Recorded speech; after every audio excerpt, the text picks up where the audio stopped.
Hello everyone. I'm coming to you with some bad news today. So there was a recent report put out, the new International AI Safety Report, which is a highly credible document put out at regular annual intervals, and it was put out for 2026, and it shows that compared to its version for 2025, safety risks are actually increasing, not decreasing. So over this period, AI models have become less safe, not more safe. Capability gains of the AI models over this period are outpacing risk management and safety measures. We have less and less real-world visibility into misuse because models are being used in more and more complex ways, agentic ways, autonomous ways that are basically not being as effectively monitored as previous tools where humans had to more closely manage them and were more in the loop. There's a AI incidents monitor report as part of it that shows that there's a climb in various harms of AI incidents. You've probably heard about AI psychosis and suicides caused by AI and so on. Model release cycles, in other words, are moving faster than safety institutions and safety techniques. We have increasing deepfakes and influence operations that are moving from novelty to infrastructure. There's a cost curve for deepfakes and influence operations that's dropping precipitously through easier tools and broader distribution. And it's hard for defenders to even increasingly determine where the influence operation is coming from, so who is to blame for it. Moreover, we're seeing that conversational systems, AIs, are becoming smarter and smarter, and research studies show that they're able to more and more shape people's beliefs and persuade them more effectively. So thinking from an organizational perspective, organizations are facing more and more the possibility of brand harm by these tools being deployed against them, and of course our broader society is facing lots of harms through these tools being deployed to achieve various nefarious purposes. The growing amount of autonomous agents are widening the safety gap.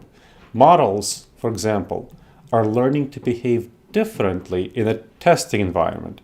So when models figure out or are informed, even figure out that they're being evaluated, they behave in a more compliant, safe way than when they're actually out in the world.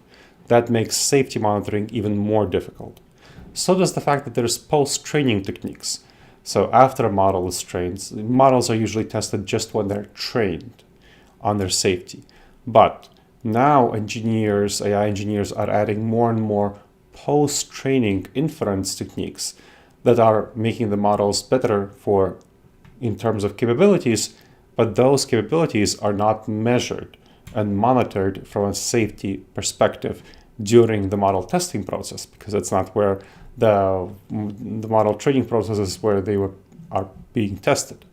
Agents, AI agents, so tools that have goals, that can take real steps in the world. That's what I mean by an AI agent, not simply the intelligence part that does a task when you tell it to do so, but something that is given a project and it takes a number of steps in the world to accomplish that project.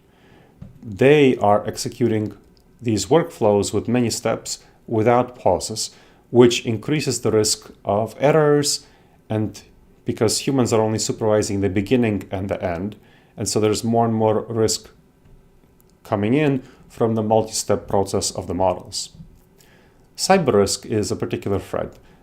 Adversaries are automating reconnaissance and exploits, and tool-using agents that I just talked about are offering more and more complex attack surfaces. So for example, prompt injection attacks are riskier and more likely to succeed with a multi-step process with more sophisticated and autonomous models. Moreover, open weight models are becoming more powerful.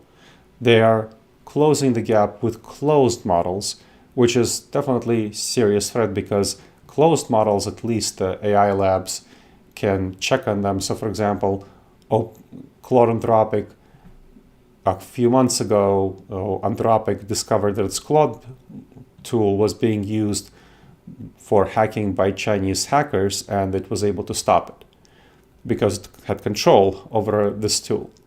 But an open source model is not something that the companies that produce them have control over. So they can be used in a wide variety of ways, and if someone detects that it's being used for a nefarious purpose, well, the company that put out the open source model can't prevent it from being used for those nefarious bad purposes.